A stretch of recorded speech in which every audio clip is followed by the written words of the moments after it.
السلام عليكم ورحمة الله وبركاته. الحمد لله نحمده ونستعينه ونستغفره ونعوذ بالله من شرور أنفسنا ومن سيئات أعمالنا.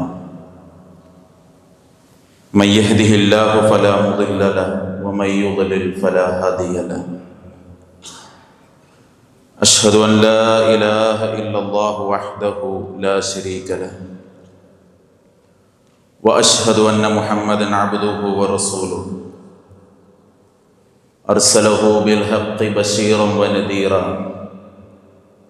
وداعيا إلى الله بإذنه وسراجا منيرا.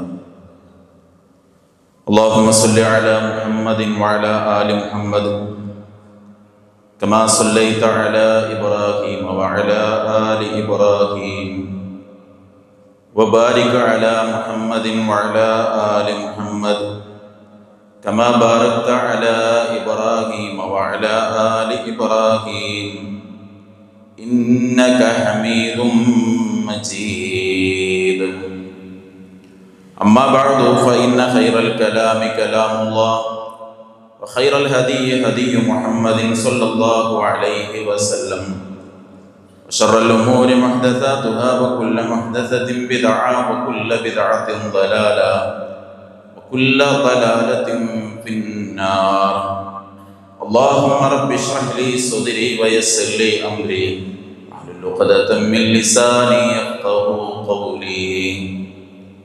أعوذ بالله من الشيطان الرجيم. يا أيها الذين آمنوا اتقوا الله حق تقاته ولا تموتن إلا وأنتم مسلمون.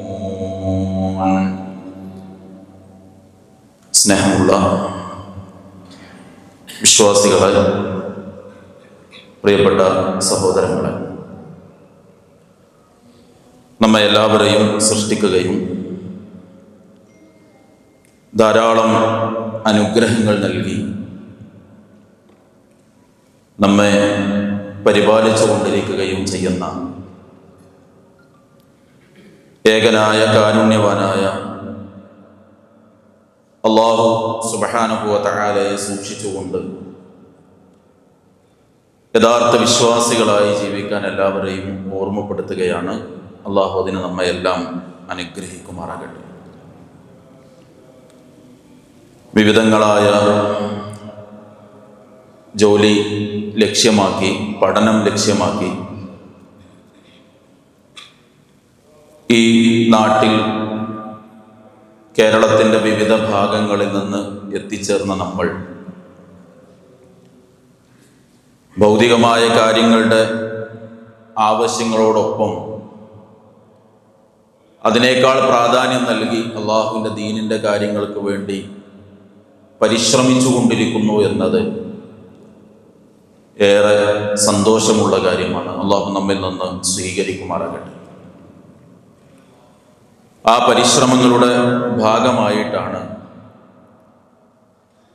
2 മാസക്കാലം മലയാളികൾക്കിടയിൽ സജീവമായ ദഅ്വാ പ്രവർത്തനങ്ങൾ ലക്ഷ്യമാക്കി ഇസ്ലാം സമ്പൂർണം സമാധാനം എന്ന ടൈറ്റിലിൽ നമ്മളൊരു ക്യാമ്പയിൻ പ്രഖ്യാപിച്ചത്. ഇൻഷാ അല്ലാഹ് വരുന്ന 30-ാം തീയതി അത് സമാപിക്കുന്നതിൻ്റെ മുന്നോടിയായി വിവിധ ഭാഗങ്ങളിൽ നടക്കുന്ന പരിപാടികളാണ് ഇവിടെ നേരത്തെ അറിയിക്കുകയുണ്ടായത്. അതിൻ്റെ ഭാഗമായി സംഘടിപ്പിച്ച ഈ സംഗമത്തിൽ ആദർശത്തിൻ്റെ അടിവേരുകൾ എന്ന വിഷയത്തിലാണ് അല്പസമയം നിങ്ങളോട് സംസാരിക്കുന്നത്. മഹാനായ സ്വഹാബി അംർ ഇബ്നു ആസ് റളിയല്ലാഹു അൻഹു, അദ്ദേഹത്തിൻ്റെ പിതാവ് അൽ ആസ് ഇബ്നു വാഇൽ വിശ്വാസം സ്വീകരിക്കാതെ, നബി സല്ലല്ലാഹു അലൈഹി വസല്ലമയെ അംഗീകരിക്കാതെ ജീവിച്ച ഒരു വ്യക്തിയാണ്. പക്ഷെ അദ്ദേഹം മരിക്കുന്ന സമയത്ത് തൻ്റെ മകനായ അംർ ഇബ്നുൽ ആസിനോടും റളിയല്ലാഹു അൻഹു, അദ്ദേഹത്തിൻ്റെ മറ്റൊരു മകനായിരുന്ന ഹിശാം ഇബ്നുൽ ആസ് റളിയല്ലാഹു അൻഹുവിനോടും രണ്ട് മക്കളോടുമായി ഒരു വസിയ്യത്ത് നൽകി. തനിക്കു വേണ്ടി 100 അടിമകളെ മോചിപ്പിക്കണമെന്നതാണ് ആ വസിയ്യത്ത്. ഹിശാം ഇബ്നുൽ ആസ് 50 അടിമകളെ മോചിപ്പിച്ചു. മഹാനായ അംർ ഇബ്നുൽ ആസ് റളിയല്ലാഹു അൻഹു റസൂലുള്ളാഹി സ്വല്ലല്ലാഹു അലൈഹി വസല്ലമയുടെ അടുത്ത് വന്ന് നബി സ്വല്ലല്ലാഹു അലൈഹി വസല്ലമയോട് ചോദിക്കുന്നുണ്ട്, റസൂലേ, എൻ്റെ പിതാവ് മരണപ്പെടുന്ന സമയത്ത് ഇങ്ങനൊരു വസിയ്യത്തുണ്ടായിരുന്നു. എൻ്റെ സഹോദരൻ ഹിശാം 50 അടിമകളെ മോചിപ്പിച്ചിട്ടുണ്ട്. ബാക്കി 50 പേരെ ഞാനാണ് മോചിപ്പിക്കേണ്ടത്. ഞാനതിന് ഒരുക്കവുമാണ്. പക്ഷെ ഞാനത് ചെയ്താൽ എൻ്റെ പിതാവിന് അത് ഉപകാരപ്പെടുമോ എന്നത്. നബി സല്ലല്ലാഹു അലൈഹി വസല്ലം അതിന് നൽകിയ മറുപടി, ലൗകാന മുസ്ലിമ, നിങ്ങളുടെ പിതാവ് അള്ളാഹുവിൻ്റെ ദീനിൻ്റെ ആദർശത്തെ സ്വീകരിച്ച് ജീവിച്ച ഒരു മുസ്ലിമായിരുന്നുവെങ്കിൽ നിങ്ങൾ ചെയ്തത് അദ്ദേഹത്തിന് ഉപകാരപ്പെടുമായിരുന്നു. അങ്ങനെയല്ലാത്ത ഒരു ജീവിതം നയിച്ചതുകൊണ്ട് തന്നെ നിങ്ങളുടെ ഈ അധ്വാനം അദ്ദേഹത്തിന് ഉപകാരപ്പെടുകയില്ല എന്നാണ് റസൂൽ സ്വല്ലല്ലാഹു അലൈഹി വസല്ലമ നൽകിയ മറുപടി. നമുക്കെല്ലാവർക്കും അറിയാവുന്നതാണ് മറ്റൊരു സംഭവം റസൂൽ സ്വല്ലല്ലാഹു അലൈഹി വസല്ലമ നമ്മെ ഓർമ്മപ്പെടുത്തിയത്. അബ്ദുല്ലാഹി ഇബ്നു അംർ ഇബ്നു ആസ് റളിയല്ലാഹു അൻഹുവാണ് ആ ഹദീസ് നിവേദനം ചെയ്യുന്നത്. നബി സല്ലല്ലാഹു അലൈഹി വസല്ലമ പറയുകയാണ്, നാളെ പരലോകത്തൊരു മനുഷ്യൻ കൊണ്ടുവരപ്പെടും. ആ മനുഷ്യന്റെ കർമ്മരേഖകൾ അള്ളാഹു ഹാജരാക്കും. അള്ളാഹുവിന്റെ റസൂൽ സല്ലല്ലാഹു അലൈഹി വസല്ലമ പറഞ്ഞു, ഫയൻഷുറു അലൈഹി 99 സിജില്ല, 99 രേഖകൾ.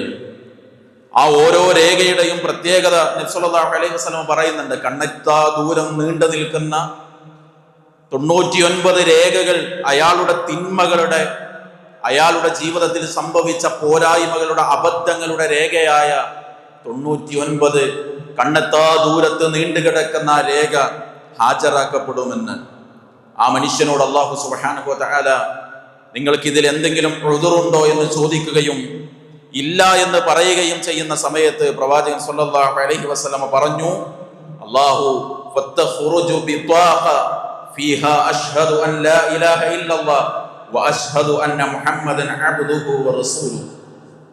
ലാ ഇലാഹ ഇല്ലല്ലാഹ് മുഹമ്മദുർ റസൂലുള്ളാഹ് എന്ന കലിമത്തു തൗഹീദ് രേഖപ്പെടുത്തപ്പെട്ട ഒരു ബിത്താഖ, ഒരു കാർഡ് അദ്ദേഹത്തിന് വേണ്ടി പുറത്തെടുക്കപ്പെടുമെന്ന്. ആ സമയത്ത് ആ മനുഷ്യൻ ചോദിക്കുന്നുണ്ട്, അല്ലാഹുവേ, ഈ മാ ഹാദിഹിൽ ബിത്താഖ മഅ ഹാദിഹി സിജില്ലാത്ത്, നീണ്ടുകിടക്കുന്ന കണ്ണെത്താ ദൂരത്തോളം നീണ്ടുകിടക്കുന്ന ഈ 99 രേഖകളിൽ രേഖപ്പെടുത്തപ്പെട്ട ഈ കാര്യങ്ങൾക്ക് എങ്ങനെയാണ് ഈ ഒരു ചെറിയ ബിത്താഖ പകരമാകുന്നത്? അല്ലാഹു സുബ്ഹാനഹു വ തആല ആ മനുഷ്യന്റെ ഈ കർമ്മരേഖയെ ഒരു തട്ടിലും ഈ ബിത്താഖ മറ്റൊരു തട്ടിലും വെക്കുകയും ആ ബിത്താഖ വെച്ച ലാ ഇലാഹ ഇല്ലല്ലാഹയുടെ ഭാഗം കനം കൂടുകയും ആ മനുഷ്യന് പാപങ്ങൾ അല്ലാഹു പുറത്തു കൊടുക്കുകയും ചെയ്യുമെന്ന് റസൂലുള്ളാഹി സ്വല്ലല്ലാഹു അലൈഹി വസല്ലം പഠിപ്പിക്കാൻ. സഹോദരങ്ങൾ, ഈ 2 സംഭവം മാത്രം മതി നമ്മുടെ വിഷയം എത്രത്തോളം പ്രാധാന്യമുള്ളതാണ് എന്ന് മനസ്സിലാക്കാൻ. 100 അടിമകളെ മോചിപ്പിച്ചാലും ലാ ഇലാഹ ഇല്ലല്ലാഹ് ശരിയാകാത്തത് കൊണ്ട് തന്നെ നിങ്ങളുടെ പിതാവിന് അത് ഉപകാരപ്പെടുകയില്ല എന്ന് പ്രവാചകൻ സല്ലല്ലാഹു അലൈഹി വസല്ലം അംർ ഇബ്നു ആസ് റളിയല്ലാഹു അൻഹുവിനോട് പറയുകയാണ്. അദ്ദേഹത്തിന്റെ മകൻ അബ്ദുല്ലാഹി ഇബ്നു അംർ ഇബ്നു ആസ് റളിയല്ലാഹു അൻഹു നിവേദനം ചെയ്ത ഈ ഹദീസിലാകട്ടെ 99 ദീർഘമായ രേഖകളിൽ തിന്മകൾ അടയാളപ്പെടുത്തപ്പെട്ട ഒരു മനുഷ്യനും ലാ ഇലാഹ ഇല്ലല്ലാഹയിൽ കറപറ്റാത്തത് കൊണ്ട് അല്ലാഹു അവന്റെ കാരുണ്യത്താൽ പുറത്തു കൊടുത്തതിനെ കുറിച്ചാണ് റസൂലുള്ളാഹി സ്വല്ലല്ലാഹു അലൈഹി വസല്ലമ പഠിപ്പിച്ചു തരുന്നത്. അതുകൊണ്ട് സഹോദരങ്ങളെ, ആദർശം തന്നെയാണ്, വിശ്വാസം തന്നെയാണ്, നമ്മുടെ ലാ ഇലാഹ ഇല്ലല്ലാഹ് തന്നെയാണ് നമ്മളുടെ ജീവിതത്തിന്റെ അടിത്തറ എന്ന് പറയുന്നത്.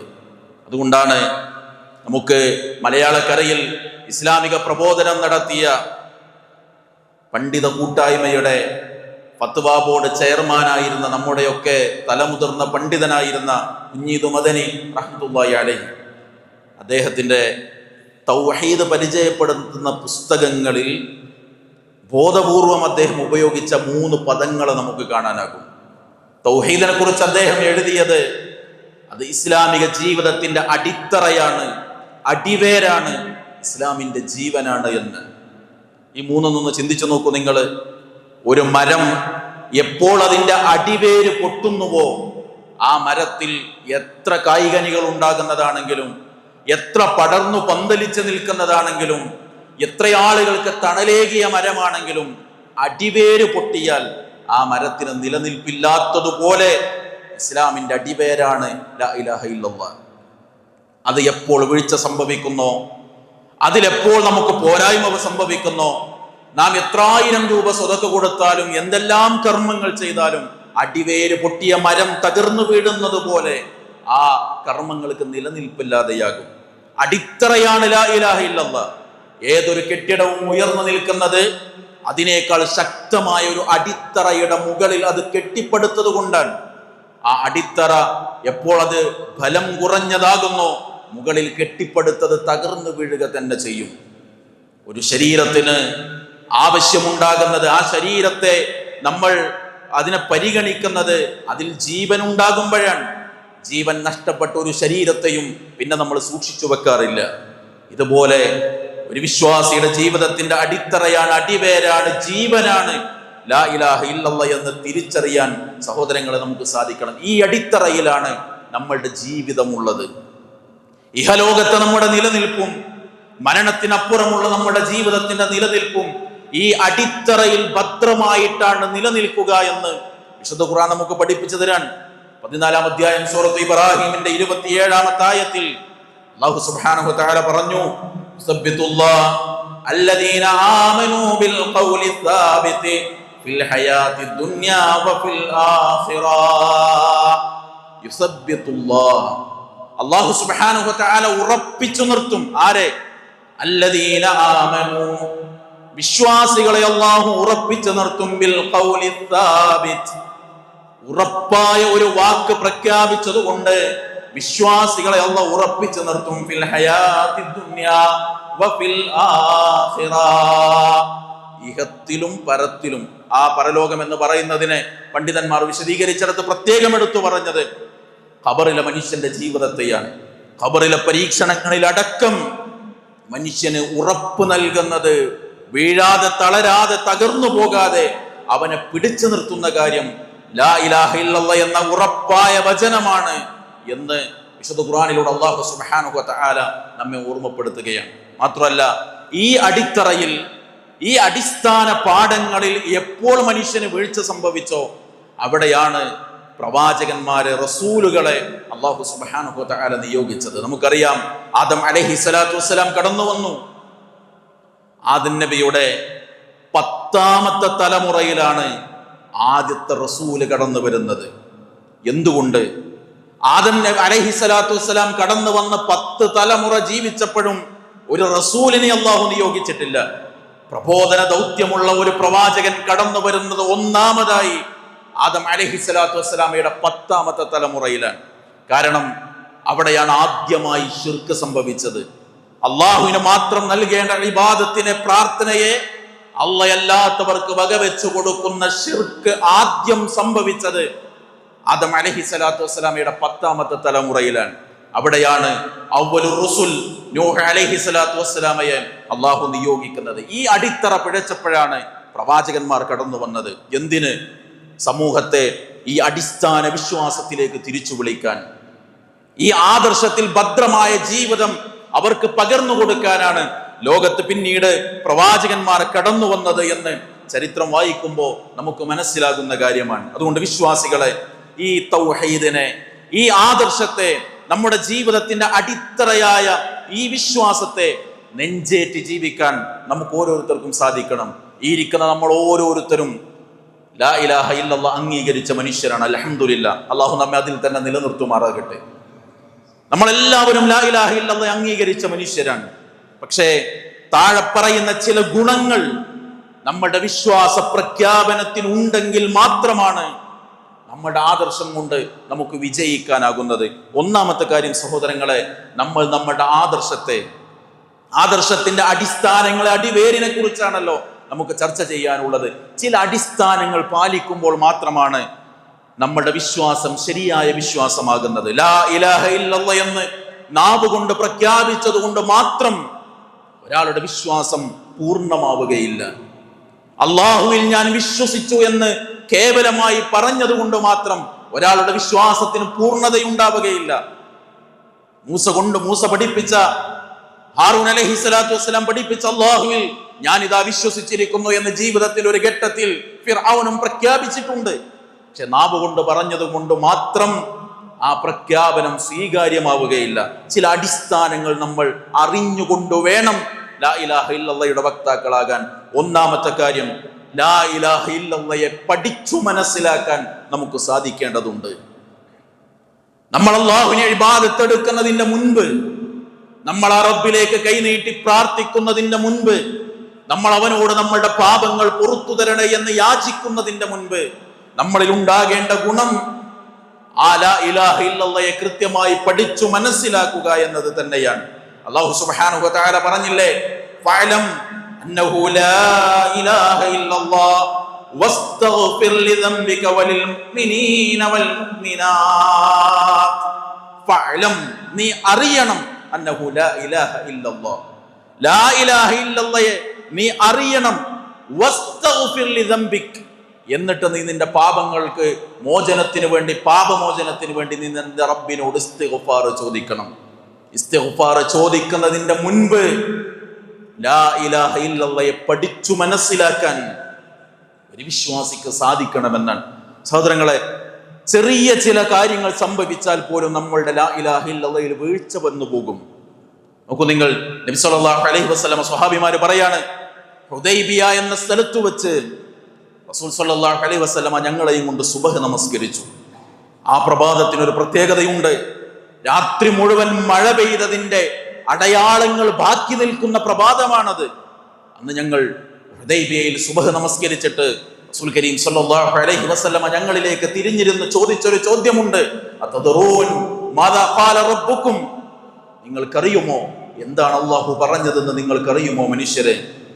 സ്വഹാബത്ത് പറഞ്ഞു, ഇല്ല, അള്ളാഹുവിനും റസൂലിനുമാണ് അറിയുക. അള്ളാഹുവിന്റെ പ്രവാചകൻ സല്ലല്ലാഹു അലൈഹി വസല്ലം അവരെ ബോധ്യപ്പെടുത്തി. ഇന്നലെ മഴ പെയ്തു. ആ മഴ കിട്ടിയപ്പോൾ ചില മനുഷ്യർ പറഞ്ഞത്, മുതിർനാ ബിഫളില്ലാഹി വറഹ്മതി, അള്ളാഹുവിന്റെ കാരുണ്യം കൊണ്ട് നമുക്ക് മഴ കിട്ടിയെന്ന്. അവരെ കുറിച്ച് അള്ളാഹു പറഞ്ഞത്, മുഅ്മിനും ബി, അവർ എന്നിൽ വിശ്വസിച്ചവരാണ്, വകാഫിറും ബിൽ കൗകബ്, നക്ഷത്രങ്ങളിൽ അവിശ്വസിച്ചവരാണ്. വേറെ ചില ആളുകൾ മഴ കിട്ടിയപ്പോൾ പറഞ്ഞു, മുതിർനാ ബിനൗഇ കദാ വകദാ, ഇന്നിന്ന ഞാറ്റുവേലകൾ കാരണമാണ് നമുക്ക് മഴ കിട്ടിയത്. അവരെ കുറിച്ച് അല്ലാഹു സുബ്ഹാനഹു വ തആല പറഞ്ഞത്, കാഫിറും ബി വമുഅ്മിനും ബിൽ കൗകബ്, എന്നിൽ അവിശ്വസിച്ചവരും നക്ഷത്രങ്ങളിൽ വിശ്വസിച്ചവരുമാണ്. കിതാബു തൗഹീദ് അടക്കം, മുഹമ്മദ് ഇബ്നു അബ്ദുൽ വഹാബ് റഹ്മത്തുള്ളാഹി അലൈഹിയുടെ കിതാബു തൗഹീദ് അടക്കം ലാ ഇലാഹ ഇല്ലല്ലാഹയെ പഠിപ്പിക്കുന്ന ഗ്രന്ഥങ്ങളിൽ ഈ ഹദീസിനെ വിശദീകരിക്കുന്നിടത്ത് സമാനമായ ചില പദപ്രയോഗങ്ങളെ നമുക്ക് കാണാനാകും. കാറ്റും കോളും ശക്തമായ ഒരു ദിവസം അപകടം സംഭവിക്കാതെ കപ്പൽ കരക്കണഞ്ഞാൽ ചില മനുഷ്യർ പറയും, കപ്പിത്താൻ ഉഷാറായതുകൊണ്ട് കപ്പൽ അപകടം പറ്റാതെ എത്തി. അള്ളാഹുവിന്റെ കാരുണ്യമാണ്, അള്ളാഹുവിന്റെ അനുഗ്രഹമാണ് ആ രക്ഷയായി നമുക്ക് കിട്ടിയത്. അള്ളാഹുവിനെ മറന്നു പോകുന്നവർ, ചിലപ്പോൾ നമ്മളും പറയാറില്ലേ, ആ ഡോക്ടറുടെ മരുന്ന് കിട്ടിയപ്പോഴാ എന്റെ രോഗം മാറിയത്, അയാൾ ആ കാശ് തന്നപ്പോഴാ എന്റെ പ്രശ്നം തീർന്നത്. പടച്ചവനെ പാടെ മറന്നുകൊണ്ട് നമ്മൾ സംസാരിക്കാറുണ്ട്. അതുപോലും നമ്മളുടെ വിശ്വാസ രംഗത്ത് വീഴ്ച വരുത്തുന്ന കാര്യമാണ് എങ്കിൽ സഹോദരങ്ങളെ, എത്രത്തോളം ലാ ഇലാഹ ഇല്ലല്ലാഹയെ പഠിച്ചറിയാൻ നമുക്ക് സാധിക്കേണ്ടതുണ്ട്. അപ്പൊ ആ പഠനം നമ്മളിൽ നടന്ന് അറിഞ്ഞു ഉൾക്കൊള്ളാൻ നമുക്ക് സാധിക്കുമ്പോഴാണ് വിശ്വാസത്തിൽ അടിയുറച്ചു നിൽക്കാൻ നമ്മളെ കൊണ്ട് കഴിയുകയുള്ളൂ. രണ്ടാമത്തത്, നാം പ്രഖ്യാപിക്കുന്ന പ്രഖ്യാപനത്തിൽ ദൃഢബോധ്യം ഉണ്ടാകണം. നമുക്ക് ഒരിക്കലും ഒരു സംശയം തോന്നരുത്. വിശ്വാസിയുടെ പ്രത്യേകതയായി 49-ാം അധ്യായം സൂറത്തുൽ ഹുജറാത്തിന്റെ 15-ാമത്തെ ആയത്തിൽ അല്ലാഹു പറഞ്ഞില്ലേ, ഇന്നമൽ മുഅ്മിനൂൻ അല്ലദീന ആമനൂ ബില്ലാഹി വറസൂലിഹി തുമ്മ ലം യർതാബൂ. അല്ലാഹു പറയാ, ഇന്നമൽ മുഅ്മിനൂൻ. എന്താ വാക്കിന്റെ പ്രത്യേകത? വിശ്വാസികൾ എന്ന് പറഞ്ഞാൽ ഇനി പറയുന്ന സ്വഭാവ ഗുണങ്ങൾ ഉള്ളവർ മാത്രമാണ്. ആരാണവർ? അല്ലദീന ആമനൂ ബില്ലാഹി വറസൂലി, അല്ലാഹുവിലും അല്ലാഹുവിന്റെ പ്രവാചകനിലും വിശ്വസിച്ചവരാണ്. സുമ്മ ലം യർതാബൂ, ആ വിശ്വാസത്തിൽ പിന്നെ സംശയം തോന്നാത്തവർ. ലാ ഇലാഹ ഇല്ലല്ലാഹയുടെ ആളാണ്, മുസ്ലിമാണ്, അള്ളാഹുവിനെ ആരാധിക്കുന്നവനാണ്. എന്നാലും ആദർശ രംഗത്തെ സംശയം തീരൂല. ആ സംശയം തീർത്ത് പഠിക്കാനുള്ള ഒരു പരിശ്രമം അവന്റെ അടുത്ത് നിന്ന് ഉണ്ടാകൂല. ഒരു വാക്കു കേട്ടാൽ പോലും അതെന്താണ് എന്ന് തിരിച്ചറിഞ്ഞ് മലയാളത്തിൽ ഒരു പദപ്രയോഗം പോലും എത്രയോ കാലത്തെ പഠനമുണ്ടായിട്ടും മനസ്സിലാകാതെ പോകുന്ന മനുഷ്യരുണ്ട്. ദൃഢബോധ്യം ഉണ്ടാകണം, സംശയം തോന്നരുത് നമുക്ക്.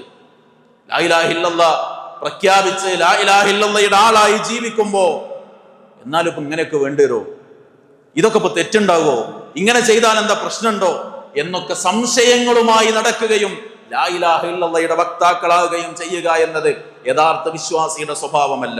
സംശയങ്ങൾ തീർത്ത് അള്ളാഹുവിലും അള്ളാഹുവിന്റെ റസൂലിലുമുള്ള വിശ്വാസത്തെ, നമ്മുടെ ആദർശത്തെ പ്രഖ്യാപിക്കാൻ സഹോദരങ്ങളെ നമുക്ക് സാധിക്കണം. മൂന്നാമതായി നമ്മളിൽ ഉണ്ടാകേണ്ട കാര്യം, നിഷ്കളങ്കമായിട്ടായിരിക്കണം നമ്മുടെ ഈ വിശ്വാസത്തെ സ്വീകരിക്കേണ്ടത്. ദുനിയാവിന്റെ താല്പര്യങ്ങൾക്ക് വേണ്ടി ആദർശം സ്വീകരിച്ചവരാകരുത് നമ്മൾ. ആ ആദർശം കൊണ്ട്, ആ ആദർശ സ്വീകരണം കൊണ്ട് നമുക്ക് പരലോകത്തൊരു ഉപകാരവുമില്ല. ദുനിയാവിന് വേണ്ടി വിശ്വാസം പ്രഖ്യാപിക്കുന്നവരല്ല നമ്മൾ. അങ്ങനെ പ്രഖ്യാപിച്ച മനുഷ്യരുണ്ട്. അബ്ദുല്ലാഹി ഇബ്നു ഉബയ്യ് ഇബ്നു സുലൂൽ റസൂലുള്ളാഹി സ്വല്ലല്ലാഹു അലൈഹി വസല്ലമയുടെ അടുത്ത് വന്ന് ലാ ഇലാഹ ഇല്ലല്ലാഹ് പ്രഖ്യാപിച്ച മനുഷ്യനാണ്. അദ്ദേഹം കപട വിശ്വാസിയായിരുന്നു. എന്തിനാ ആ വിശ്വാസം പ്രഖ്യാപിച്ചത്? റസൂലുള്ളാഹി സ്വല്ലല്ലാഹു അലൈഹി വസല്ലമ വന്നപ്പോ അദ്ദേഹത്തിന് ലഭിക്കേണ്ടിയിരുന്ന, അബ്ദുല്ലാഹി ഇബ്നു ഉബയ്യ് ഇബ്നു സുലൂലിന് ലഭിക്കേണ്ടിയിരുന്ന അധികാരങ്ങളും സ്ഥാനമാനങ്ങളും ഒക്കെ നഷ്ടപ്പെട്ട് റസൂൽ സ്വല്ലല്ലാഹു അലൈഹി വസല്ലമയെ എല്ലാവരും അംഗീകരിച്ച് അദ്ദേഹത്തിലേക്ക് ഭരണമേൽപ്പിക്കുന്ന, അദ്ദേഹം നേതാവായി മാറുന്ന അവസ്ഥ ഉണ്ടായപ്പോ ഇനി ഞാൻ മാറി നിന്നാല് അതെനിക്ക് നഷ്ടമായിരിക്കും. അപ്പൊ ഇനി എനിക്ക് എന്തെങ്കിലും ഒന്ന് കിട്ടണമെങ്കിൽ ഞാനും ഇവരുടെ കൂടെ കൂടി നിൽക്കലാണ് എന്ന് ചിന്തിച്ചപ്പോഴാണ് അദ്ദേഹം ലാ ഇലാഹ ഇല്ലല്ലാഹ് പ്രഖ്യാപിച്ചത്. ദുനിയാവിന് വേണ്ടി, ഭൗതികമായ താല്പര്യങ്ങൾക്ക് വേണ്ടി കാപട്യത്തിന്റെ മനസ്സുമായി ലാ ഇലാഹ ഇല്ലല്ലാഹ് സ്വീകരിച്ചവരാണോ നമ്മൾ? നമ്മുടെ വിശ്വാസ രംഗത്തെ അടിത്തറ നമ്മളിൽ നിന്ന് നഷ്ടപ്പെട്ടിട്ടുണ്ട്, അടിവേര് പൊട്ടിയിട്ടുണ്ട് എന്ന തിരിച്ചറിവ് നമുക്കുണ്ടാകണം. കാരണം റസൂലുള്ളാഹി സ്വല്ലല്ലാഹു അലൈഹി വസല്ലമയോട് ആർക്കാണ് റസൂലേ അങ്ങയുടെ ശഫാഅത്ത് ലഭിക്കുക എന്ന ചോദ്യമുണ്ടായ സന്ദർഭത്തിൽ നബി സല്ലല്ലാഹു അലൈഹി വസല്ലമ പറഞ്ഞില്ലേ, അസ്അദുൻ നാസ് ബിശഫാഅതി യൗമൽ ഖിയാമ, അന്ത്യനാളിൽ എന്റെ ശുപാർശ കൊണ്ട് സന്തോഷവാന്മാരാകാൻ സാധിക്കുന്നത് ആർക്കാണ്? മൻ ഖാല ലാ ഇലാഹ ഇല്ലല്ലാഹ്, ലാ ഇലാഹ ഇല്ലല്ലാഹ് പ്രഖ്യാപിച്ചവരാണ്. എങ്ങനെ പ്രഖ്യാപിക്കണം? ഖാലിസൻ മിൻ ഖൽബിഹി, ഹൃദയത്തിൽ നിന്ന് നിഷ്കളങ്കമായി ലാ ഇലാഹ ഇല്ലല്ലാഹ് പ്രഖ്യാപിച്ചവർ. ഭൗതികമായ ഒരു താല്പര്യമോ ദുനിയാവിന്റെ എന്തെങ്കിലും സ്ഥാനമാനങ്ങളോ അംഗീകാരങ്ങളോ ലഭിക്കാനല്ല, പരലോകം ലഭിക്കണമെന്ന് ആഗ്രഹിച്ച് പടച്ചവന്റെ വജുഹു മാത്രം ഉദ്ദേശിച്ച് ഇഖ്ലാസോടുകൂടി നിഷ്കളങ്കരായി ആർക്ക് ലാ ഇലാഹ ഇല്ലല്ലാഹ് പ്രഖ്യാപിക്കാനാകുന്നുവോ അവർക്കാണ് നാളെ പരലോകത്ത് ശുപാർശ ലഭിക്കുക എന്ന് റസൂലുള്ളാഹി സ്വല്ലല്ലാഹു അലൈഹി വസല്ലമ ഓർമ്മപ്പെടുത്തുകയാണ്. നാലാമത്തെ കാര്യം, നമുക്ക് നമ്മുടെ ആദർശ രംഗത്ത് സത്യസന്ധരാവാൻ നമുക്ക് സാധിക്കണം. സത്യസന്ധരായി വിശ്വാസം സ്വീകരിച്ചവരാകണം. അള്ളാഹു പരീക്ഷിക്കുമെന്നാ പറഞ്ഞത്. വിശുദ്ധ ഖുർആനിലെ സൂറത്തുൽ അൻകബൂത്ത് ആരംഭിക്കുന്നത് തന്നെ ആ കാര്യം ഓർമ്മപ്പെടുത്തിക്കൊണ്ടാണ്. അള്ളാഹു പറഞ്ഞില്ലേ, അലിഫ് ലാം മീം അഹസിബൻ നാസ് അൻ യുത്റകൂ അൻ യഖൂലൂ ആമന്നാ വഹും ലാ യുഫ്തനൂൻ. അഹസിബൻ നാസ്, ജനങ്ങൾ വിചാരിക്കുന്നുണ്ടോ, അൻ യുത്റകൂ അൻ യഖൂലൂ ആമന്നാ വഹും ലാ യുഫ്തനൂൻ, ഞങ്ങൾ അള്ളാഹുവിൽ വിശ്വസിച്ചു എന്നങ്ങൾ പ്രഖ്യാപിക്കുന്നതോടുകൂടി പിന്നെ ഒരു പരീക്ഷണമല്ലാതെ അങ്ങ് കഴിഞ്ഞുകൂടാൻ പറ്റും എന്നാണോ അവർ വിശ്വസിക്കുന്നത്, വിചാരിക്കുന്നത്? എന്നിട്ട് അള്ളാഹ് പറയുന്നത് എന്താ അറിയോ? വലഖദ് ഫതന്നല്ലദീന മിൻ ഖബ്ലിഹിം ഫയഅലമന്നല്ലാഹു അല്ലദീന സദഖൂ വയഅലമന്നൽ കാദിബീൻ. ഇവരുടെ മുമ്പുള്ള ആളുകളും പരീക്ഷിക്കപ്പെട്ടിട്ടുണ്ട്. എന്തിനാണ് വിശ്വാസികൾക്ക് അല്ലാഹു പരീക്ഷണം കൊടുക്കുന്നത്? ആരാണ് അവരിൽ സത്യസന്ധരായി ആദർശത്തെ സ്വീകരിച്ചത്? ആരാണ് അവരിൽ സത്യസന്ധതയില്ലാതെ കള്ളവാദികളായി ജീവിക്കുന്നത് ആരാണെന്ന് തിരിച്ചറിയാൻ അല്ലാഹു ഓർമ്മപ്പെടുത്തിയത് എന്താ? ലാ ഇലാഹ ഇല്ലല്ലാഹ് പറഞ്ഞ മനുഷ്യർക്കും പടച്ചോൻ കുറച്ച് പരീക്ഷണം കൊടുക്കും ചിലപ്പോൾ. എന്തിന്? വിശ്വാസം പ്രഖ്യാപിച്ചതോടുകൂടി പരീക്ഷണങ്ങളൊന്നും ഉണ്ടാവുകയില്ല എന്നങ്ങ് വിചാരിക്കുകയാണോ? അല്ല, മുൻഗാമികളിലും പരീക്ഷണങ്ങൾ ഉണ്ടായിട്ടുണ്ട്. എന്തിനാണ്? അള്ളാഹുവിനെ അറിയണം. ആരെ? അല്ലദീന സ്വദഖൂ, തങ്ങളുടെ വിശ്വാസത്തിൽ സത്യസന്ധരായി നിലനിൽക്കുന്നത് ആരാണ് എന്നറിയാൻ. പരീക്ഷണങ്ങളും പീഡനങ്ങളും വന്നാലും ആര് പിടിച്ചു നിൽക്കും ഈ ആദർശത്തിൽ എന്നറിയാൻ പടച്ചോൻ പരീക്ഷിക്കും. അയ്യൂബ് അലൈഹിസ്സലാത്തു വസ്സലാമയെ പരീക്ഷിച്ചു ദീർഘമായ വർഷം. നമ്മുടെ നാട്ടില് എന്താ സംഭവിക്കാറുള്ളത്? എന്തെങ്കിലും ഒരു രോഗമോ മറ്റു കാര്യങ്ങളോ നമ്മളുടെ കുട്ടികൾക്ക് ആർക്കെങ്കിലും വന്നാൽ അല്ലാഹുവിന്റെ പരീക്ഷണങ്ങളിൽ നിന്നൊക്കെ നമ്മയും നമ്മുടെ കുടുംബാംഗങ്ങളെയും എല്ലാം കാത്തുരക്ഷിക്കുമാറാകട്ടെ. എന്തെങ്കിലും ഒരു പരീക്ഷണോ പ്രയാസമോ വന്നാൽ കുറച്ച് ദിവസമൊക്കെ ചികിത്സയും മരുന്നൊക്കെ ആയിട്ട് നടന്നിട്ടും അതിന് കുറവില്ലാന്ന് തോന്നിയാൽ നല്ലൊരു ഉപദേശം കിട്ടും അയൽവാസിൻ്റെ അടുത്തുനിന്ന്. ഇനി മറ്റേ തങ്ങളുടെ അടുത്തൊന്ന് പോയി നോക്കി, അവിടെ പോയിട്ട് ആ വെള്ളം ഒന്ന് കുടിച്ചു നോക്കി. ഇത്തരം ഉപദേശങ്ങൾ ലഭിക്കുക. പരീക്ഷിക്കപ്പെടുകയാണ് മനുഷ്യൻ. അവിടെ തന്റെ ആദർശത്തിൽ ലാ ഇലാഹ ഇല്ലല്ലാഹ് പ്രഖ്യാപിച്ചതിൽ തനിക്ക് സത്യസന്ധതയുണ്ടോ? താൽക്കാലികമായ പ്രഖ്യാപനമാണോ? അതല്ല ജീവിതത്തിന്റെ നിലപാടായി പ്രഖ്യാപിച്ചതാണോ എന്നറിയാൻ പടച്ച റബ്ബ് പരീക്ഷിക്കുക തന്നെ ചെയ്യും. ആ പരീക്ഷണത്തിൽ പിടിച്ചു നിൽക്കുന്നവനാണ് ആദർശത്തിൽ സത്യസന്ധതയുള്ളവൻ. ആ സത്യസന്ധതയുള്ളവരായി ആദർശത്തെ പ്രഖ്യാപിക്കാൻ വിശ്വാസികളെ നമുക്ക് സാധിക്കേണ്ടതുണ്ട്. അതുപോലെ തന്നെ ഈ ലാ ഇലാഹ ഇല്ലല്ലാഹ് സ്വീകരിച്ചതിനോട് വെറുപ്പുണ്ടാകാൻ പാടില്ല എന്ന് നമ്മൾ പറഞ്ഞു. അതിൻ്റെ നേർവിപരീതമായി നമ്മളിൽ ഉണ്ടാകേണ്ട കാര്യമാണ് ഈ ആദർശത്തോടൊരു ഇഷ്ടം നമുക്കുണ്ടാകണം. മനസ്സിലൊരു സന്തോഷം ഉണ്ടാകണം. ഞാൻ ലാ ഇലാഹ ഇല്ലല്ലാഹയുടെ ആളാണ് എന്നത് സമൂഹത്തോട് പ്രഖ്യാപിക്കുന്നിടത്തൊരു ആനന്ദമുണ്ടാകണം. അത് ജോലി സ്ഥലത്ത് വിശ്വാസിയാകണം, കുടുംബജീവിതത്തിൽ വിശ്വാസിയാകണം.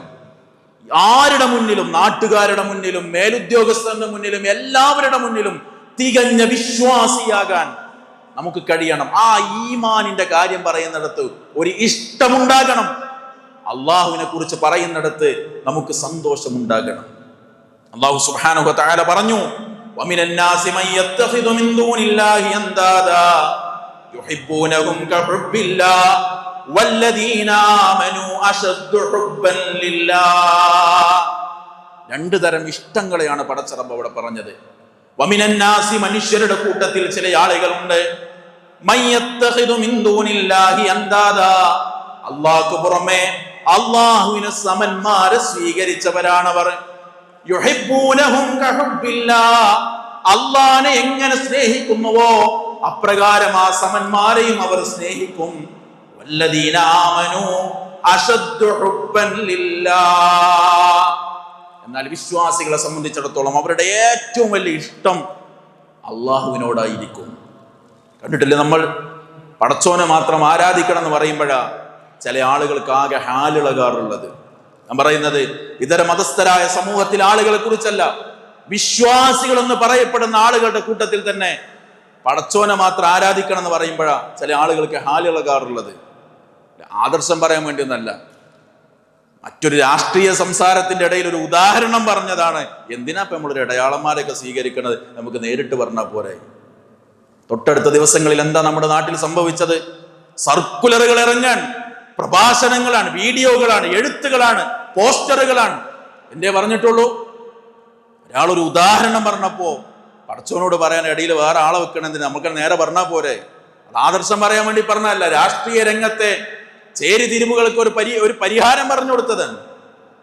ആ ഒരു വാക്ക് പോലും ഉൾക്കൊള്ളാൻ കഴിയാതെ, അതിനുപോലും മനസ്സ് പാകപ്പെടാതെ പോകുന്ന മനുഷ്യർ. പിന്നീടുള്ള ദിവസങ്ങളിൽ ഇടയാളന്മാരെ വെക്കലാണ് ഇസ്ലാം എന്ന് പഠിപ്പിക്കാനാണ് പരിശ്രമിച്ചത്. അള്ളാഹ് പറയാണ്, പടച്ചോനേക്കാളും അവർക്ക് ഇഷ്ടം പടച്ചോന്റെ കൂടെ അവർ സ്വീകരിച്ച സമന്മാരെയായിരിക്കും. പക്ഷെ വിശ്വാസിക്കുണ്ടാകേണ്ടത് വല്ലദീന ആമനു അശദ്ദു ഹുബ്ബൻ ലില്ലാഹ്, വിശ്വാസിയെ സംബന്ധിച്ചിടത്തോളം അവന്റെ ആദർശമാണ് അവന് പ്രധാനം. അതുകൊണ്ട് തന്നെ അവൻ ഏറ്റവും ഇഷ്ടം തന്റെ റബ്ബിനോടായിരിക്കും. ഇഷ്ടപ്പെട്ട് സ്വീകരിച്ചതാണ് ഈ ആദർശം. ആ ഇഷ്ടം നമ്മളിൽ ഉണ്ടോ? സ്വാഭാവികമായും പടച്ചവനെ ഇഷ്ടപ്പെട്ടവരിൽ ഉണ്ടാകേണ്ട ഒരു അടയാളമുണ്ട്. അല്ലാഹു സുബ്ഹാനഹു വ തആല സൂറത്തു ആൽ ഇംറാനിന്റെ 31 പറഞ്ഞു, ഖുൽ ഇൻ കുൻതും തുഹിബ്ബൂനല്ലാഹ ഫത്തബിഊനി യുഹിബ്ബുകുമുല്ലാഹ്. റസൂലേ, നിങ്ങൾ പറയണം, ഇൻ കുൻതും തുഹിബ്ബൂനല്ലാഹ, മനുഷ്യരെ നിങ്ങൾ പടച്ചോനെ ഇഷ്ടപ്പെടുന്ന ആളുകളാണോ എങ്കിൽ ഫത്തബിഊനി, നിങ്ങൾ എന്നെ പിൻപറ്റുകയും വേണം. ലാ ഇലാഹ ഇല്ലല്ലാഹ് സ്വീകരിച്ച, ആ ആദർശം സ്വീകരിക്കാൻ ഇഷ്ടമുള്ള, ആ ആദർശത്തിൽ അടിയുറച്ച് നിൽക്കുന്നത് സന്തോഷത്തോടു കൂടിയ ആണ് എന്ന് പ്രഖ്യാപിക്കാൻ കഴിയുന്നവരാണോ നമ്മളിൽ ഉണ്ടാകേണ്ട ഗുണമാണ് ഫത്തബിഊനി.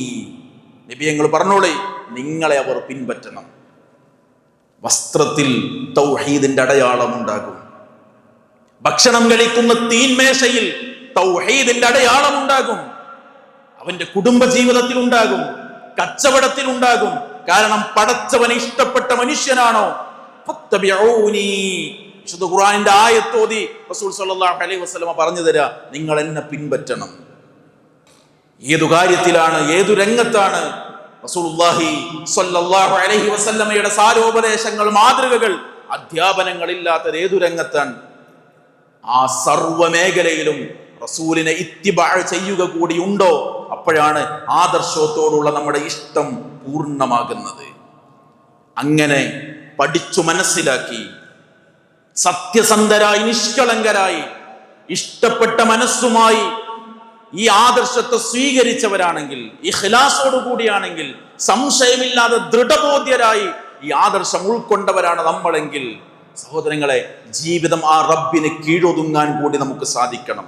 അല്ലാഹു സുബ്ഹാനഹു വ തആല പറഞ്ഞു, വഅനീബു ഇലാ റബ്ബിക്കും വഅസ്ലിമൂ ലഹു, നിങ്ങൾ നിങ്ങളുടെ റബ്ബിലേക്ക് വിനയപ്പെട്ടു മടങ്ങി അവന് കീഴൊതുങ്ങണം. റബ്ബിന് സമർപ്പിച്ചതായിരിക്കണം നമ്മുടെ ജീവിതം. ആദ്യത്തെ സംസാരത്തിൽ ആ ഭാഗം കടന്നുപോയത്. പടച്ചോനെ ഇഷ്ടപ്പെട്ട് തൗഹീദ് സ്വീകരിച്ചവനാണോ, ആ റബ്ബിന് ജീവിതത്തെ സമർപ്പിക്കാൻ നമുക്ക് കഴിയണം. ആ റബ്ബിന്റെ കൽപ്പനകളുടെ മുന്നിൽ കീഴൊതുങ്ങി നമുക്ക് ജീവിക്കാനാകണം. അതിനെ ഒരിക്കലും നിരാകരിക്കുന്ന മനസ്സില്ലാതെ സമ്പൂർണമായി സ്വീകരിക്കാൻ നമുക്കാകണം. മുൻഗാമികളായ ആളുകൾ, ചില ആളുകളോട് അല്ലാഹു സുബ്ഹാനഹു വ തആല സൂറത്ത് സ്വാഫാത്തിൽ പറഞ്ഞു, ഇന്നഹും കാനൂ ഇദാ ഖീല ലഹും ലാ ഇലാഹ ഇല്ലല്ലാഹ് യസ്തക്ബിറൂൻ. ചില മനുഷ്യർ അവരോട് ലാ ഇലാഹ ഇല്ലല്ലാഹ് പറഞ്ഞാൽ അവർക്ക് അഹങ്കാരാണ് തോന്നുക. വിശ്വാസിക്ക് ലാ ഇലാഹ ഇല്ലല്ലാഹ് അടുത്തറിയുമ്പോ, ആദർശത്തെ സ്വീകരിക്കുമ്പോ കൂടുതൽ വിനയമാണ് ഉണ്ടാകുക. റബ്ബിന്റെ മുന്നിൽ സമർപ്പിക്കാനുള്ള മനസ്സാണ് ഉണ്ടാകുക. സർവം സമർപ്പിച്ച് ജീവിതം അതിനനുസരിച്ച് കെട്ടിപ്പടുത്ത് റസൂലുള്ളാഹി സ്വല്ലല്ലാഹു അലൈഹി വസല്ലമയെ ഇത്തിബാ ചെയ്ത് ഇഷ്ടത്തോടുകൂടി ഈ ആദർശത്തെ കൊണ്ടു നടക്കണം. ഇത് ലാ ഇലാഹ ഇല്ലല്ലാഹ് ഉൾക്കൊള്ളുന്നവരിൽ ഉണ്ടാകേണ്ട ചില അടിസ്ഥാന കാര്യങ്ങളാണ്.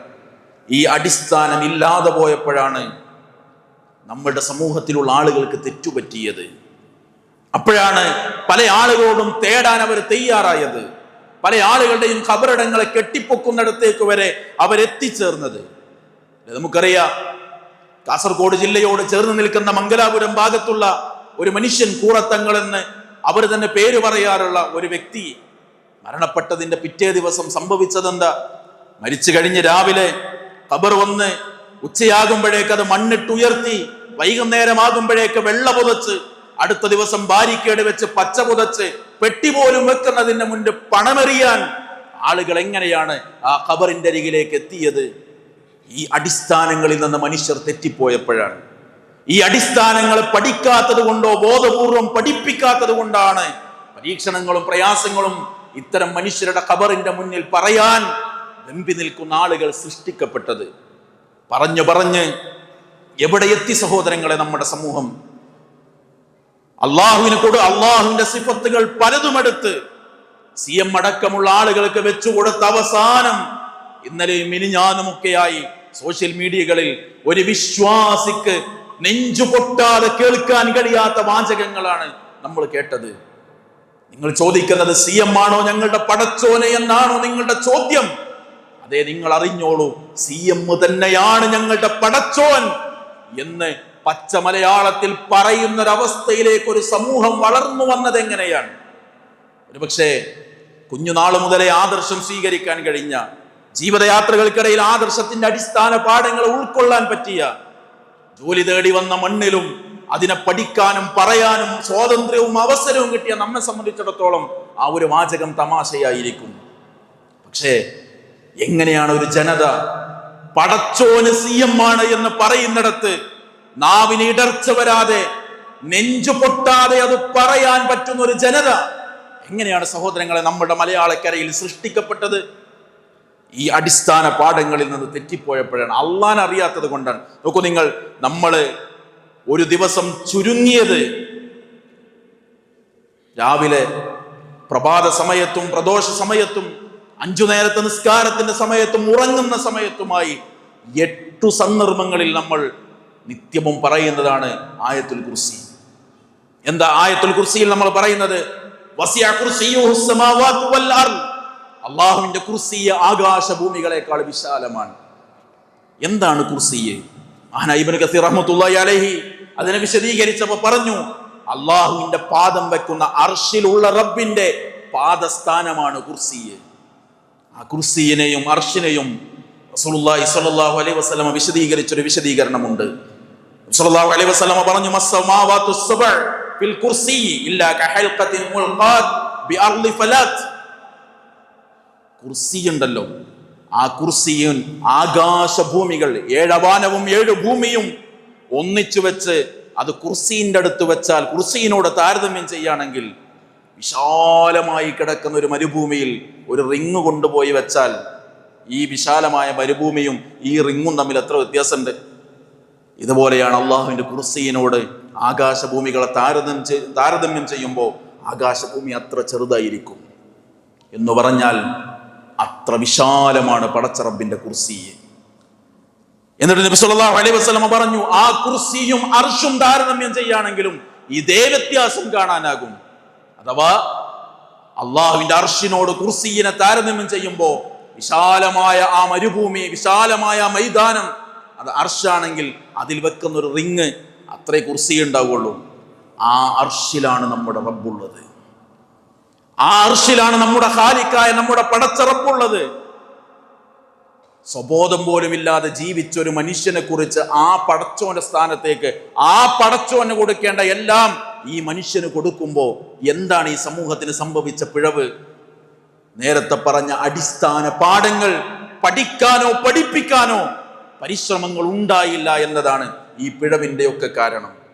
എന്നിട്ട് ഇത്തരം അബദ്ധങ്ങൾക്കൊക്കെ പൊതുവെ ന്യായം പറയാറുള്ളത് അത് ഞങ്ങൾക്ക് ശുപാർശ പറയാനാണ്, ഞങ്ങളെ പടച്ചോനിലേക്ക് അടുപ്പിക്കാനാണ്, ഞങ്ങൾക്ക് ഞങ്ങളുടെ പൂർവികരിൽ കണ്ട പാഠങ്ങളാണ്. ഇതൊക്കെ ആര് പറഞ്ഞ മറുപടിയാണ് സഹോദരങ്ങളെ? ഇതൊക്കെ മക്ക മുശ്രിക്കിന്റെ മറുപടിയാണ്. വിശുദ്ധ ഖുർആൻ പറഞ്ഞില്ല, വയഅബുദൂന മിൻ ദൂനില്ലാഹി മാ ലാ യദുർറുഹും വലാ യൻഫഉഹും വയഖൂലൂന ഹാഉലാഇ ശുഫആഉനാ ഇൻദല്ലാഹ്. അല്ലാഹുവിന് പുറമെ അവർക്ക് ഉപകാര ഉപദ്രവങ്ങൾ ചെയ്യാത്ത പലതിനെയും അവർ ആരാധിക്കുന്നു. വയഖൂലൂന, എന്നിട്ട് അവർ പറയുന്നു, ഹാഉലാഇ ശുഫആഉനാ ഇൻദല്ലാഹ്, ഞങ്ങൾ ഇവരോടൊക്കെ തേടുന്നത് പടച്ചോന്റെ അടുത്ത് ഞങ്ങൾക്ക് വേണ്ടി ശുപാർശ പറയാനാണ്. ഇതാരുടെ വാക്കാണ്? മക്കയിലെ മുശ്രിക്കിന്റെ വാക്കാണ്. ഇതാണ് പലപ്പോഴും ഈ ആദർശ വ്യതിയാനത്തിന് ന്യായമായി പലപ്പോഴും നമ്മൾ കേൾക്കാറുള്ളത്. വീണ്ടും വിശുദ്ധ ഖുർആനിന്റെ സൂറത്തു സുമറിൽ അല്ലാഹു സുബ്ഹാനഹു വ തആല പറഞ്ഞു, മാ നഅബുദുഹും ഇല്ലാ ലിയുഖർരിബുനാ ഇലല്ലാഹി സുൽഫാ. പടച്ചോനിലേക്ക് ഒരു അടുപ്പുണ്ടാകാൻ വേണ്ടി മാത്രം ഞങ്ങൾ ഇവരോട് പറയുന്നത്. ഇനി അതല്ലെങ്കിൽ അവർ കൊടുക്കുന്ന മറുപടി, വൈദാ ഖീല ലഹും തആലൂ ഇലാ മാ അൻസലല്ലാഹ് വഇലാ റസൂലി ഖാലൂ ഹസ്ബുനാ മാ വജദ്നാ അലൈഹി ആബാഅനാ. അല്ലാഹുവിലേക്കും റസൂലിലേക്കും ക്ഷണിച്ചാൽ ഈ മനുഷ്യൻ പറയും, മാ വജദ്നാ അലൈഹി ആബാഅനാ, ഞങ്ങളുടെ പൂർവ്വപിതാക്കൾ എങ്ങനെ ജീവിക്കണതാണോ കണ്ടത്. ഇജിപ്പോ ഗൾഫിലൊക്കെ പോയി കുറെ പഠിച്ചു വന്നിട്ടുണ്ടാവും, പക്ഷേ ഞങ്ങൾക്ക് അതൊന്നും ഉൾക്കൊള്ളാൻ കഴിയൂല. ഞങ്ങളെ വല്യപ്പയും കാക്ക കാരണന്മാർ എങ്ങനെ ജീവിച്ച അങ്ങനെയാണ്. ഇതൊക്കെ ആരുടെ മറുപടിയാണ് സഹോദരങ്ങളെ? ഇതൊക്കെ എങ്ങനെയാണ് ആദർശ രംഗത്ത് നമുക്കുള്ള ന്യായമാവുക? ഇതൊക്കെ ഏത് സമൂഹത്തെയാണോ ആദർശത്തിന്റെ പേരിൽ റസൂലുള്ളാഹി സ്വല്ലല്ലാഹു അലൈഹി വസല്ലമക്ക് നേരിടേണ്ടി വന്നത്, ആ ജനതയുടെ മറുപടിയാണ്. അതുകൊണ്ട് ആദർശത്തിന്റെ അടിസ്ഥാന പാഠങ്ങളെ പഠിച്ചു മനസ്സിലാക്കാനും അതിനെ നെഞ്ചേറ്റാനും അതിനെ ഇഷ്ടപ്പെട്ട് സ്വീകരിക്കാനും അത് സ്വീകരിച്ച് റബ്ബിന് കീഴൊതുങ്ങാനും ആ സ്വീകരിച്ച് കീഴൊതുങ്ങുന്ന മനുഷ്യരിൽ ഉണ്ടാകേണ്ട ഗുണമായി എന്തൊക്കെയാണോ റസൂൽ കരീം സ്വല്ലല്ലാഹു അലൈഹി വസല്ലമ പഠിപ്പിച്ചത് അതിനെയൊക്കെ സ്വീകരിക്കാൻ നമുക്ക് സാധിക്കണം. കാരണം തൗഹീദ് അത്രമേൽ പ്രധാനമാണ്. നാം കുറേ സൽക്കർമ്മങ്ങൾ ചെയ്യുന്നുണ്ടാകും, പക്ഷെ ഏറ്റവും വലിയ സൽക്കർമ്മം എന്താ? നബി സല്ലല്ലാഹു അലൈഹി വസല്ലം അബൂദർ റളിയല്ലാഹു അൻഹുവിന് കൊടുത്ത ഉപദേശത്തിൽ അബൂദർ റളിയല്ലാഹു അൻഹു ചോദിക്കുന്നുണ്ട് പ്രവാചകൻ സല്ലല്ലാഹു അലൈഹി വസല്ലമയോട്. നബി സല്ലല്ലാഹു അലൈഹി വസല്ലം പറഞ്ഞു, അബൂദറെ, എന്തെങ്കിലുമൊക്കെ പിഴവുകൾ ജീവിതത്തിൽ സംഭവിച്ചാൽ ധാരാളമായി നന്മ ചെയ്യണം. ആ സമയത്ത് അബൂദർ റളിയല്ലാഹു അൻഹു ചോദിച്ചു, ഖുൽതു യാ റസൂലല്ലാഹ് അമിനൽ ഹസനാതി ലാ ഇലാഹ ഇല്ലല്ലാഹ്, ലാ ഇലാഹ ഇല്ലല്ലാഹ് എന്നതും ഒരു പുണ്യമല്ല റസൂലേ? ആ സമയത്ത് റസൂൽ സല്ലല്ലാഹു അലൈഹി വസല്ലം പറഞ്ഞതറിയോ? ഖാല മിൻ അഫ്ളലിൽ ഹസനാത്ത്, മനുഷ്യൻ ചെയ്യുന്ന സൽക്കർമ്മങ്ങളിൽ ഏറ്റവും ശ്രേഷ്ഠമായത് ലാ ഇലാഹ ഇല്ലല്ലാഹയാണ്. കോടാനുകൂടി സ്വതഖ കൊടുക്കുന്ന, സക്കാത്ത് കൊടുക്കുന്ന, ഹജ്ജ് ചെയ്യുന്ന, ഉംറ ചെയ്യുന്ന, 5 നേരം നിസ്കരിക്കുന്ന, നന്മകൾ ചെയ്യുന്ന, നല്ലതു പറയുന്ന, സൽസ്വഭാവിയായി ജീവിക്കുന്ന മനുഷ്യൻ ഇതൊക്കെ കെട്ടിപ്പടുക്കുന്നത് ഒരു അടിത്തറയിലാണ്. അത് ഏറ്റവും വലിയ സൽക്കർമ്മമായ ലാ ഇലാഹ ഇല്ലല്ലാഹയാണ്. അതുകൊണ്ടാണ് ആ ലാ ഇലാഹ ഇല്ലല്ലാഹ് വരുന്ന പ്രാർത്ഥനകൾക്ക് പോലും പ്രാധാന്യമുണ്ട് എന്ന് വിശുദ്ധ ഖുർആനും പ്രവാചകൻ സല്ലല്ലാഹു അലൈഹി വസല്ലമയും പഠിപ്പിച്ചത്. യൂനുസ് അലൈഹി സ്വലാത്തു വസ്സലാമയുടെ പ്രാർത്ഥന, എന്ത് വിഷമവും ബുദ്ധിമുട്ടും പ്രയാസവും ഒക്കെ മനസ്സിൽ തോന്നുന്നുണ്ടോ, ആ പ്രയാസങ്ങളും ബുദ്ധിമുട്ടുകളും ഒക്കെ നീങ്ങിക്കിട്ടാനുള്ള പ്രാർത്ഥനയാണത്. എന്താണ് ആ പ്രാർത്ഥന? ലാ ഇലാഹ ഇല്ലാ അൻത സുബ്ഹാനക ഇന്നി കുൻതു മിനൽ ളാലിമീൻ. സഹോദരങ്ങളെ, പടച്ചോനെ എൻ്റെ രോഗം മാറ്റണേ എന്നൊരു വാക്ക് ആ പ്രാർത്ഥനയിലില്ല. പടച്ചോനെ എൻ്റെ വീഴ്ചകൾ, പടച്ചോനെ എൻ്റെ പ്രയാസങ്ങൾ നീക്കിത്തരണേ എന്നൊരു തേട്ടം ആ പ്രാർത്ഥനയിലില്ല. അല്ലാഹുവേ, എൻ്റെ കടം, എൻ്റെ രോഗം, എൻ്റെ കുടുംബജീവിതത്തിലെ പ്രയാസം, എൻ്റെ മാനസിക പ്രതിസന്ധി, എൻ്റെ ശാരീരിക ബുദ്ധിമുട്ട്, എൻ്റെ കച്ചവടത്തിലെ പ്രയാസം ഒന്നുമില്ല അതിൽ. അല്ലാഹുവിന്റെ റസൂൽ സല്ലല്ലാഹു അലൈഹി വസല്ലം പറയാണ്, മനസ്സിൽ എന്തെങ്കിലും ഒരു ബുദ്ധിമുട്ടോ പ്രയാസമോ വിഷമമൊക്കെ അനുഭവിക്കുമ്പോൾ ഈ പ്രാർത്ഥന അങ്ങ് പ്രാർത്ഥിച്ചാൽ അവൻ്റെ എല്ലാ പ്രയാസവും നീങ്ങിക്കിട്ടും. എന്താണ് ആ പ്രാർത്ഥനയുടെ പ്രത്യേകത? പ്രഖ്യാപിക്കുന്നത് തൗഹീദാണ്, ആദർശമാണ്. അതുകൊണ്ട് അത്രത്തോളം നമുക്ക് പ്രധാനപ്പെട്ടതാണ് ആദർശമെന്ന് തിരിച്ചറിഞ്ഞ് വീഴ്ച വരാതെ പൂർണ്ണ മനസ്സോടുകൂടി അതിനെ ഉൾക്കൊണ്ട് അതിൽ സത്യസന്ധരായി, നിഷ്കളങ്കരായി, സംശയമില്ലാതെ അത് സ്വീകരിച്ച് പടച്ചവന് കീഴൊതുങ്ങി സമ്പൂർണമായി ആദർശത്തെ അംഗീകരിച്ച് പഠിച്ച് ജീവിക്കാൻ നമുക്ക് സാധിക്കണം. അല്ലാഹു അതിനുള്ള തൗഫീഖ് നൽകി നമ്മെ എല്ലാവരെയും അനുഗ്രഹിക്കുമാറാകട്ടെ. ശരിയായ ദീന് പഠിക്കാനും മനസ്സിലാക്കാനും അത് ഉൾക്കൊണ്ട് ജീവിക്കാനും റബ്ബ് നമ്മെ എല്ലാവരെയും തുണക്കുമാറാകട്ടെ. ആദർശ രംഗത്ത് വീഴ്ചകൾ സംഭവിച്ച് പരലോക ജീവിതം നഷ്ടമായി പോകുന്ന മനുഷ്യരിൽ നിന്ന് അല്ലാഹു നമ്മെ എല്ലാവരെയും കാത്തിരക്ഷിക്കുമാറാകട്ടെ. നന്മയുള്ള ജീവിതത്തെ കെട്ടിപ്പടുക്കാനും തിന്മകളിൽ നിന്ന് അകന്നു നിൽക്കാനും റബ്ബ് നമുക്ക് എല്ലാവർക്കും തൗഫീഖ് നൽകി അനുഗ്രഹിക്കുമാറാകട്ടെ. നമ്മുടെ കൂട്ടത്തിലെ രോഗികൾക്കെല്ലാം പടച്ച റബ്ബ് പരിപൂർണമായ ശിഫ നൽകി അനുഗ്രഹിക്കുമാറാകട്ടെ. നമ്മുടെ കൂട്ടത്തിൽ നിന്ന് മരണപ്പെട്ടവർക്കെല്ലാം വിശ്വാസികളായി ഈമാൻ ഉൾക്കൊണ്ട് ഈ ലോകത്തോട് വിട ചോദിച്ചവർക്കെല്ലാം പടച്ച റബ്ബ് പരിപൂർണമായ മഗ്ഫിറത്ത് നൽകി അനുഗ്രഹിക്കുമാറാകട്ടെ. നമുക്കറിയാം, കഴിഞ്ഞ ദിവസം ഉപ്പയുടെ മരണം കാരണം മക്കയിലേക്ക് യാത്ര തിരിച്ച നമ്മുടെ ഒരു സഹോദരൻ വഴിമധ്യേ ആക്സിഡന്റ് പറ്റി ആ സഹോദരനും മരണപ്പെട്ടു എന്ന് അറിഞ്ഞവരും ഒരുപക്ഷെ അതിൻ്റെ കാര്യങ്ങളിൽ ഇടപെട്ടവരുമാണ് എൻ്റെ മുന്നിലിരിക്കുന്ന പല ആളുകളും. പടച്ച റബ്ബ് നമ്മുടെ ആ സഹോദരന്, അദ്ദേഹത്തിൻ്റെ പിതാവിന് ഖബറിലെ സന്തോഷ ജീവിതം നൽകി അനുഗ്രഹിക്കുമാറാകട്ടെ, മഗ്ഫിറത്തേക്ക് അനുഗ്രഹിക്കുമാറാകട്ടെ. നമുക്കെല്ലാവർക്കും ഈമാൻ ഉൾക്കൊണ്ട് ജീവിതത്തിൻ്റെ നന്മയുള്ള സമയത്തെ, നല്ല മരണത്തെ അല്ലാഹു നമുക്കെല്ലാവർക്കും നൽകി അനുഗ്രഹിക്കുമാറാകട്ടെ. ഫലസ്തീൻ അടക്കം ലോകത്തിന്റെ വിവിധ ഭാഗങ്ങളിൽ പ്രയാസങ്ങളും പ്രതിസന്ധികളും അനുഭവിക്കുന്ന നമ്മുടെ സഹോദരി സഹോദരങ്ങൾക്ക് ആശ്വാസത്തെ അല്ലാഹു പ്രദാനം ചെയ്ത് അനുഗ്രഹിക്കുമാറാകട്ടെ. റബ്ബനാ ആതിനാ ഫിദ്ദുനിയ ഹസന വഫിൽ ആഖിറതി ഹസനത വഖിനാ അദാബന്നാർ. വസ്സലാമുൻ അലൽ മുർസലീൻ വൽഹംദുലില്ലാഹി റബ്ബിൽ ആലമീൻ. അസ്സലാമു അലൈക്കും വറഹ്മത്തുള്ളാഹി വബറകാതുഹു.